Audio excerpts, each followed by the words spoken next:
ನೀವು ಪ್ರಾಚೀನ ತತ್ವಜ್ಞಾನಿ ಅಂತ ಅನ್ಕೊಳ್ಳೋಣ. ನೀವು ಗಣಿತವನ್ನ ಮೊದಲಿನಿಂದ ನಿರ್ಮಿಸ್ಲಿಕ್ಕೆ ಪ್ರಯತ್ನ ಪಡ್ತಿದ್ದೀರಾ. ನಿಮಗೆ ಋಣಾತ್ಮಕ ಸಂಖ್ಯೆಗಳಂದ್ರೆ ಏನು ಮತ್ತು ಅದು ಏನನ್ನ ಪ್ರತಿನಿಧಿಸುತ್ತೆ ಅನ್ನೋ ಪರಿಕಲ್ಪನೆ ಈಗಾಗಲೇ ಇದೆ ಅಂತ ಅನ್ಕೊಳ್ಳೋಣ. ಮತ್ತು ಋಣಾತ್ಮಕ ಸಂಖ್ಯೆಗಳನ್ನ ಕೂಡೋದು ಹೇಗೆ, ಕಳಿಯೋದು ಹೇಗೆ ಅಂತ ಕೂಡ ಗೊತ್ತಿದೆ ಅಂತ ಅನ್ಕೊಳ್ಳೋಣ. ಈಗ ನಿಮ್ಗೆ ಒಂದು ಸಂದಿಗ್ಧ ಪರಿಸ್ಥಿತಿ ಏರ್ಪಟ್ಟಿದೆ. ಅದೇನಪ್ಪಾ ಅಂದ್ರೆ, 2 ಋಣಾತ್ಮಕ ಸಂಖ್ಯೆಗಳನ್ನ ಗುಣಿಸೋದು ಹೇಗೆ, ಅಥವಾ ಒಂದು ಋಣಾತ್ಮಕ ಸಂಖ್ಯೆ ಮತ್ತು ಒಂದು ಧನಾತ್ಮಕ ಸಂಖ್ಯೆಯನ್ನ ಗುಣಿಸೋದು ಹೇಗೆ ಅನ್ನೋದು ನಮ್ಗೆ ಗೊತ್ತಿಲ್ಲ ಅಂತ ಅನ್ಕೊಳ್ಳೋಣ. ಉದಾಹರಣೆಗೆ 5 × -3 ಏನನ್ನ ಕೊಡುತ್ತೆ ಅಂತ ನಮ್ಗೆ ಗೊತ್ತಿಲ್ಲ ಅನ್ಕೊಳ್ಳೋಣ. ಅದೇ ರೀತಿ 2 ಋಣಾತ್ಮಕ ಸಂಖ್ಯೆಗಳಾದ -2 × -6 ಏನ್ ಕೊಡುತ್ತೆ ಅಂತ ನಮ್ಗೆ ಗೊತ್ತಿಲ್ಲ ಅನ್ಕೊಳ್ಳೋಣ. ನಮ್ಗೇನ್ ಗೊತ್ತಿದೆ ಅಂದ್ರೆ, ನಾವಿದನ್ನ ಯಾವ ರೀತಿಯಲ್ಲಿ ಡಿಫೈನ್ ಮಾಡಿದ್ರು ಇದು ನಮ್ಗೆ ತಿಳಿದಿರುವ ಎಲ್ಲಾ ಗಣಿತದೊಂದಿಗೆ ಸ್ಥಿರವಾಗಿರ್ಬೇಕು ಅನ್ನೋದು.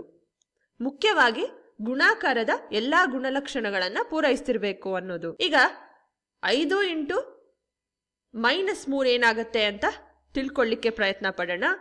ಚಿಂತನಾ ಪ್ರಯೋಗವನ್ನ ಮಾಡೋಣ.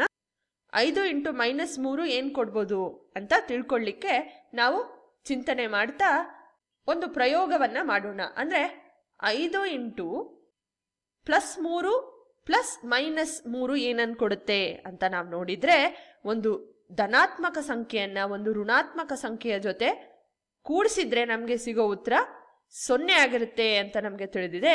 ಅಂದ್ರೆ 5 × 0 ಬಂದು ನಮ್ಗೆ 0ಯನ್ನ ಕೊಡುತ್ತೆ ಅಂತ ನಮ್ಗೆ ತಿಳಿದಿದೆ.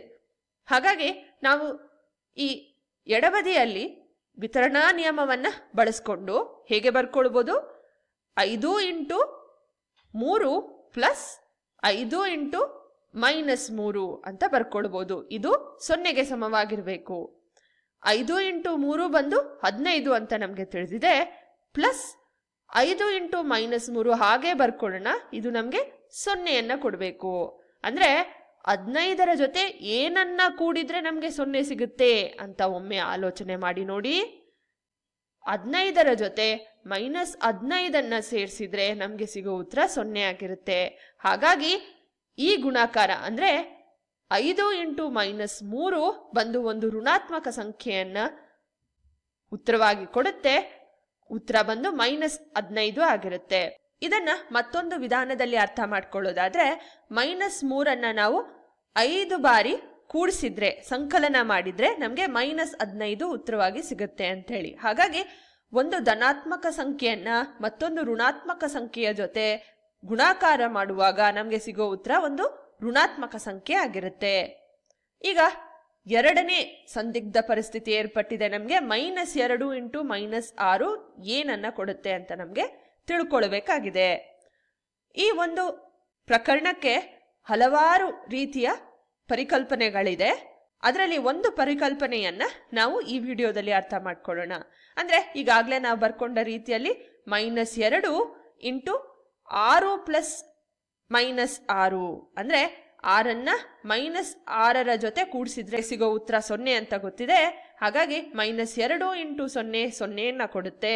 ಈಗ ವಿತರಣಾ ನಿಯಮವನ್ನ ಬಳಸ್ಕೊಂಡು ನಾವು -2 × 6 ಪ್ಲಸ್ -2 × -6 ಅಂತ ಬರ್ಕೊಳ್ಳೋಣ. 0ಗೆ ಸಮವಾಗಿರ್ಬೇಕು. ನಾವು ಮೊದಲನೇ ಉದಾಹರಣೆಯಲ್ಲಿ ನೋಡಿದ್ವಿ, ಒಂದು ಧನಾತ್ಮಕ ಸಂಖ್ಯೆಯನ್ನ ಋಣಾತ್ಮಕ ಸಂಖ್ಯೆಯ ಜೊತೆ ಗುಣಿಸುವಾಗ ಉತ್ತರ ಬಂದು ಒಂದು ಋಣಾತ್ಮಕ ಸಂಖ್ಯೆ ಅಂತೇಳಿ. ಹಾಗಾಗಿ -2 × 6 ಬಂದು -12 ಆಗುತ್ತೆ. ಪ್ಲಸ್ -2 × -6 ಹಾಗೆ ಬರ್ಕೊಳ್ಳೋಣ = 0 ಆಗುತ್ತೆ. ಅಂದ್ರೆ ನೀವಿಲ್ಲಿ ನೋಡ್ಬೋದು, -12ರ ಜೊತೆ ಏನನ್ನ ಕೂಡಿಸಿದ್ರೆ ನಮ್ಗೆ 0 ಉತ್ತರವಾಗಿ ಸಿಗುತ್ತೆ ಅಂತ ಒಮ್ಮೆ ಆಲೋಚನೆ ಮಾಡಿ ನೋಡಿ. +12ಅನ್ನ ಸೇರಿಸಿದ್ರೆ ನಮ್ಗೆ 0 ಉತ್ತರವಾಗಿ ಸಿಗುತ್ತೆ. ಹಾಗಾಗಿ -2 × -6 ಏನಾಗುತ್ತೆ, 12 ಆಗಿರುತ್ತೆ. ಅಂದ್ರೆ 2 ಋಣಾತ್ಮಕ ಸಂಖ್ಯೆಗಳ ಗುಣಾಕಾರ ನಮ್ಗೆ ಒಂದು ಧನಾತ್ಮಕ ಸಂಖ್ಯೆಯನ್ನ ಉತ್ತರವಾಗಿ ಕೊಡುತ್ತೆ. ಈ ಒಂದು ಪ್ರಕರಣದ ಬೇರೆ ಪರಿಕಲ್ಪನೆಗಳನ್ನ ಮುಂಬರುವ ವಿಡಿಯೋಗಳಲ್ಲಿ ತಿಳ್ಕೊಳ್ಳಿಕ್ಕೆ ಪ್ರಯತ್ನ ಪಡೋಣ.